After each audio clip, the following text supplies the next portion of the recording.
buat decarbonize karbon. Ni proton wajah MMC Enjin Fuji 18 lah. Okey, macam enjin Wira pun lebih kurang juga. Okey, dia punya cara lebih kurang sama. Cari wire vacuum dulu, hose vacuum. Okey, ni hose vacuum. Kita buka dulu. Tengok ada vacuum ke tak. Ada vacuum dah buka.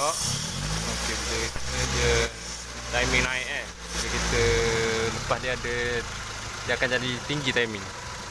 Okey, ni betul. Ni maknanya betul lah ni hose vacuum. Okey, sekarang kita ambilkan trik ini, tuangkan kat sini.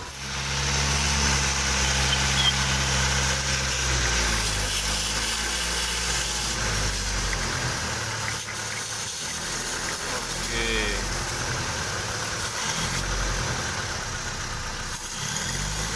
Okey, dah habis potong. Kita masukkan balik hose ni. Okey, dah habis potong Kita biar je enjin running. Biar enjin running dulu.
Dalam 2000 rpm 2000 rpm hingga 3000 rpm je. Rem slow je.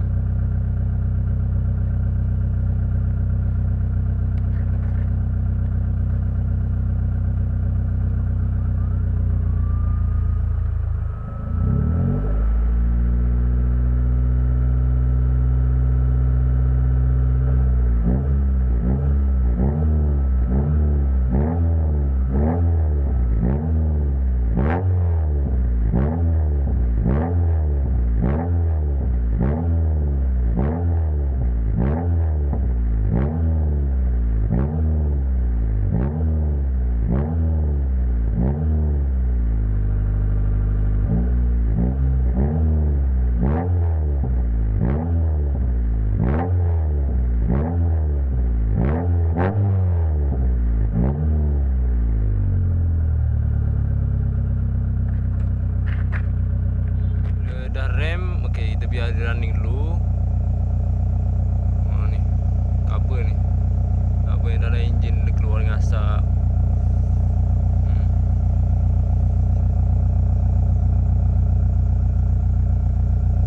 Ada lagi tu dia keluar. Okey, kita biar dia running. Nak jalan boleh tak ada hal, jalan je. Lama-lama kabel ni akan hilang.